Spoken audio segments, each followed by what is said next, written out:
What's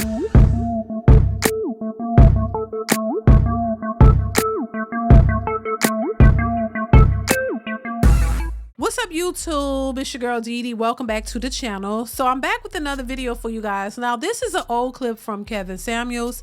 The caption says, "Baby mama rejects an average man," and Kevin said this. So he dropped a truth bomb on her, and I want to play what he had to say, and I want to hear your thoughts on it. So make sure you chime in the comments below. Comment, like, subscribe. Y'all know what it is. Turn on that notification bell. Share, like, all that good stuff. But let's hop into the video. Here we go. Men with options choose women that don't have children. They can wait. They don't have to pick you. Here's the thing. You knew you were having a child before marriage, and you chose to do it anyway. You knew there was going to be a consequence with that. Yes or no? Or did you think, hey, it's no big deal. I got a kid, but everybody got kids. It would be harder for me alone as a single mother, because I've seen my mom during the single mother phase before she was remarried. So I knew that part would be hard, but as for actually finding someone to marry, I've never really heard that being an issue. Let me tell you, welcome to reality. It's an issue. Men don't want to be stepfathers. And by choosing to have a child before marriage, I say it again, you have effectively ended opportunities to get high value men. Now, what's wrong with getting a man who's just average middle class driving for UPS? Would you deal with that or not? I can't deal with the mentality. No, you can't. No, she said she can't deal with the mentality of an average man, but you expect him to deal with the mentality of a modern woman. You expect him to deal with your mentality, with this independent mindset, but you want a relationship, and then that he has to accept you and your kid. So you want men to accept what you're bringing, but you don't want to accept anything about him. And then the funny part about it is, a lot of these women, you have a whole kid or several children that you're looking for men to accept.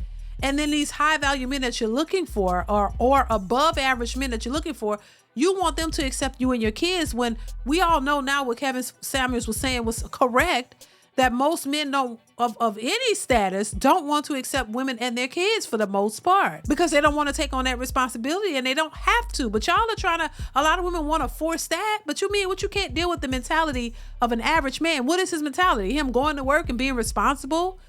And a man who will be wanting to start his own family and build his family up? What's wrong with that? Because the mentality of the man that you're looking for don't want to deal with you. And I think that's the part they don't accept, or don't want to accept, or don't want to realize, but they're seeing it happening in real time. Let's continue. Your baby mama, and because you're going to school and a financial analyst, you think you should have somebody on your level higher. That's hypergamy. I understand, ma'am, but you're not going to get it. You're overvaluing yourself. That's the thing. So many of our sisters drastically overvalue themselves. Someone raising another man's child is settling for you. See, that is one thing you women got really twisted. You have a child by another man. I'm sorry, man, but that's just the way it is for all women. A man coming to take care of another man's offspring is settling. I understand you can love your child and your child is special, but all it is to another man is a damn bill. And what's the difference? All right, that's it. You're not going to listen. It's not going to listen.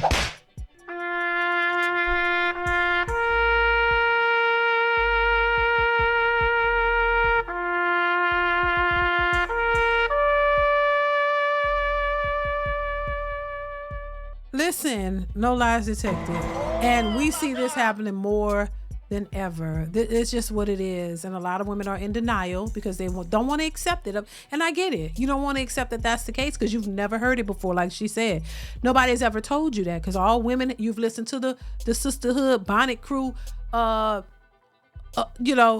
society of the traveling pants. That's what all you listen to. The women who created this narrative to tell y'all, oh, this is what you should be expecting, this is what you should do, this is what, how you should proceed. And that's why having a child out of wedlock, they never thought that that was going to have any bearing on them finding the man of their dreams, the man that they deem high value, the man that they thought by getting these education that they were going to qualify for. They never thought about having a kid, because they were used to, their mothers having these stepdaddies, and majority of them women had stepdaddies who raised them, and it was in the household, and they always had a man around. Their mothers had always had a man around. So so they just thought it would be easy.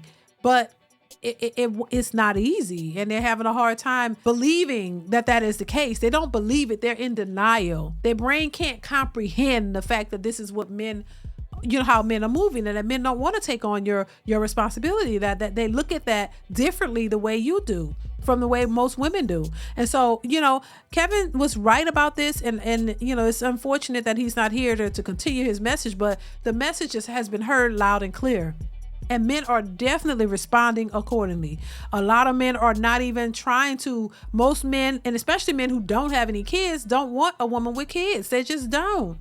Now, you might see a few out here who will accept it. Maybe they're just to a point where they're like, well, just, to hell with it. I'm going to just see what it do. And then a lot of the men who have done it, they say they'll never do it again. There are men who have admitted that they took on a woman with kids, but then they're like, nah, she was having me babysitting her kids, and I didn't heard it all. And they're like, nah, I would never do that again. So even if a man tries it, he walks away because he realized it's just too much, and it's not exactly what he has to do, and a lot of them don't want to do it. So it just leaves women stuck in a rock and a hard place because they don't know what to do. They don't know. They couldn't fathom the idea that men wouldn't accept them. They just thought men would have just accept them because men like vagina, and it wouldn't matter if you had 1,000 kids, a man would still accept them. That's the way they thought, and now they're seeing it differently. So now they left holding the bag with something that they created. If a man has no kids, there's no reason he should be with a woman with 2 and 3 and 4, 5 kids by 4, 5 different baby daddies. There's no way. There's no way a young man or any man who's working on himself and establishing himself financially and thinking about his future should be with a woman with all them damn kids. No, he needs to be with a woman where he can start his own family. And that's something that a lot of these women don't want you to put out there because it directly affects them. It leaves them out hanging in the cold because most men don't want to take them. Now, maybe there's some men who might, but they don't want them. They want them, the most productive of society, to take them on. They want the most productive men to take them seriously. Women who didn't prioritize marriage, who were not very productive. You were only worried about, you're only, having sex and making babies. You didn't prioritize marriage or relationships and then built a family. You just out here reckless as all it can be. But then you turn around and want the most productive men that are out there who worked hard and built themselves up and established themselves. You want them to come down to your level and take on you and your kids. You want the most established in our society, in our communities, to come take on baby mamas, 2 and 3 time baby mamas who, living on Section 8 and getting government assistance. You want our top men to come and take on you and rescue you from the depths of Pookie and Ray Ray and the Bonnet Crew society. You want him, the most productive men in our communities, to come and take you on as if they don't have other options. And if you think about your sons, if you have sons and you want the best for them, think about your own child who's an adult and doesn't have any kids, and he's productive and he's out working or doing whatever he's doing to build himself up as a man. Do you want him to go and take on a 3-time baby mama with 3 baby daddies, and he has to struggle to try to take care of her and her kids when he can do so much better and be much more productive building himself up because he has no kids? I don't think if you care about your son, you would want your son to do that. So why would you expect somebody else's son to do it when it comes to you? So, he's absolutely right. And we see it more than ever now. We see it all unfolding. How men are moving in a different way, and they're not accepting the bare minimum. Men are not accepting the bare minimum. Men are not accepting single mothers because they can do better. That's just what it is. So y'all let me know what y'all think. Comment, like, subscribe, hit that bell. Y'all know what it is. And I will catch you in the next one. Bye.